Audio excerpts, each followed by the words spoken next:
yang mengguyur wilayah ibu kota Jakarta. Banjir kali ini menjadi yang terparah. Banjir berkedalaman Keluarga korban banjir bandang. Jalan Gunung Sahari, air mencapai ketinggian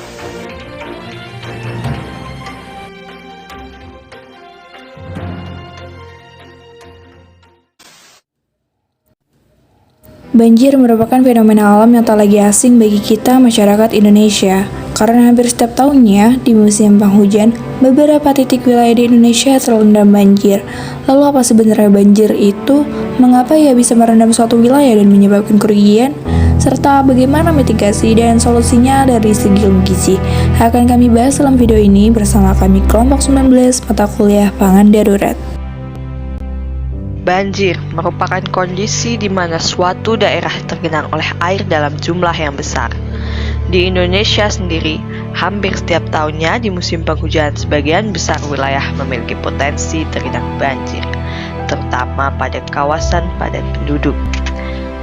Faktor penyebab terjadinya banjir sebagian besar terjadi akibat dari aktivitas manusia, seperti padatnya pemukiman dan rendahnya daerah resapan, penebangan pohon liar, membuang sampah sembarangan sehingga mengurangi daya tampung sungai, dan saat curah hujan tinggi, aliran air tidak mampu menahan air yang ada dan akhirnya meluap ke permukaan yang biasanya kering. Sementara itu, kerugian non-material yang disebabkan diantaranya yaitu timbulnya permasalahan kesehatan, sulitnya air bersih dan sanitasi, terhambatnya aktivitas warga, dan munculnya korban jiwa, serta lain sebagainya. Lalu bagaimana solusi untuk mencegah permasalahan banjir? Kita dapat mencegah banjir mulai dari diri kita sendiri. Langkah sederhana yang dapat kita lakukan yaitu: pertama, tidak membuang sampah ke aliran sungai ataupun selokan. Bisa dibayangkan jika sampah-sampah dari rumah kita menyumbat aliran sungai atau selokan. Selain menimbulkan banjir, ini juga bisa menjadi ladang penyakit loh. Yang kedua, memanfaatkan lahan kosong di sekitar rumah untuk membuat resapan air. Bagaimana caranya? Kita bisa menanam tanaman berkayu ataupun membuat lubang bioporing. Dan yang terakhir, kita bisa ikut kerja bakti bersama warga sekitar untuk membersihkan selokan. Ayo, pasti pada mager kan? Tapi akan lebih sulit loh ketika banjir sudah melanda. Mitigasi bencana banjir. Mitigasi sendiri terbagi menjadi 3 bagian, yaitu mitigasi pra-bencana, saat bencana, dan pasca bencana. Yang pertama yaitu adalah mitigasi pra-bencana. Apa saja yang dapat kita lakukan? Yaitu yang pertama adalah melakukan persiapan evakuasi, termasuk memahami rute evakuasi dan daerah yang lebih tinggi, mengetahui dan menyiapkan apa saja yang dibutuhkan ketika banjir terjadi seperti senter, korek api, lilin, dan sebagainya. Tak lupa juga menyediakan cadangan makanan dan air minum minimal untuk 3 hari atau lebih, serta jangan lupa untuk menyimpan harta dan kepemilikan di tempat yang tidak mudah terjangkau air banjir atau di tempat yang aman, serta melibatkan diri dalam menjaga kebersihan saluran pembuangan limbah cair rumah tangga. Untuk RT RW dapat melakukan sosialisasi dan pelatihan kepada warga yang tinggal di daerah rawan banjir guna menghadapi banjir yang bisa saja terjadi. Selain itu juga dapat membuat standar operasi prosedur bencana banjir di lingkup lingkungan sekitar, serta mendirikan posko pengungsian untuk banjir sehingga warga memiliki tempat tujuan untuk berlindung. Yang kedua adalah mitigasi saat bencana. Yang dapat dilakukan adalah yang pertama, yang paling penting yaitu memantau keadaan sekitar untuk meningkatkan kesiapsiagaan. Waspada terhadap arus bawah, saluran air, kubangan, dan tempat-tempat lain yang tergenang air. Apabila terjadi banjir yang cukup tinggi, maka segera evakuasi ke tempat yang lebih tinggi dan aman. Warga yang terkena banjir dihimbau untuk menjaga kesehatan sehingga tidak menambah korban. Dan bila memungkinkan, segera mencabut peralatan listrik dan menyelamatkan dokumen-dokumen penting ketika banjir datang. Apabila terjebak di dalam bangunan, maka sebisa mungkin mengambil benda yang dapat mengapung. Lalu menggunakan air bersih dengan efisien dan menyiapkan penampungan air untuk berjaga-jaga seandainya kehabisan air bersih. Lalu, mitigasi yang ketiga adalah mitigasi pasca bencana, di mana setelah banjir, kita sebaiknya membersihkan bekas-bekas air banjir yang kemungkinan terkontaminasi zat-zat yang berbahaya. Hati-hati juga dengan instalasi listrik karena dapat beresiko tersetrum.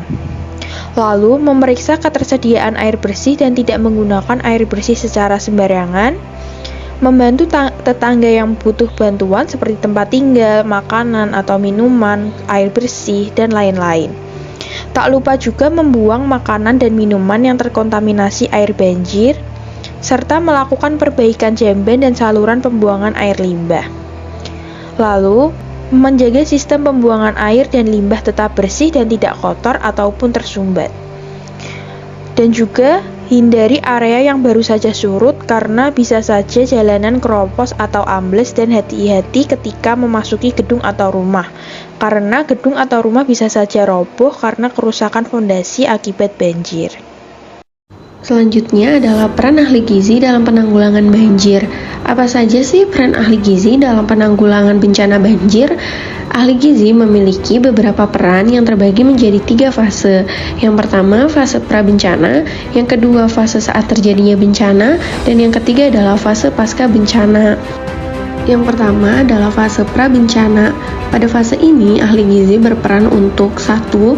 Memastikan tersedianya pedoman pelaksanaan penanggulangan gizi. Yang kedua, melakukan sosialisasi dan pelatihan pada petugas terkait. Yang ketiga, merencanakan kegiatan antisipasi bencana. Yang keempat, melakukan pembinaan teknis dan pendampingan kepada petugas terkait manajemen gizi bencana. Dan yang kelima, melakukan pengumpulan data awal daerah rentan bencana. Lalu yang kedua adalah fase saat terjadinya bencana. Pada fase ini, ahli gizi berperan untuk 1. Melakukan pendampingan penyelenggaraan makanan sejak dari persiapan hingga pendistribusian makanan tersebut. Yang kedua, melakukan pengawasan logistik bantuan bahan makanan, termasuk di dalamnya bantuan susu formula untuk bayi. Yang ketiga, memastikan ketersediaan air bersih yang berkualitas dan layak untuk dikonsumsi oleh para korban banjir. Yang keempat, memastikan higienitas dapur umum darurat yang akan digunakan untuk memasak. Yang kelima, melakukan surveillance gizi untuk memantau keadaan gizi pengungsi, khususnya balita dan ibu hamil. Yang keenam, melakukan penghitungan kebutuhan ransum.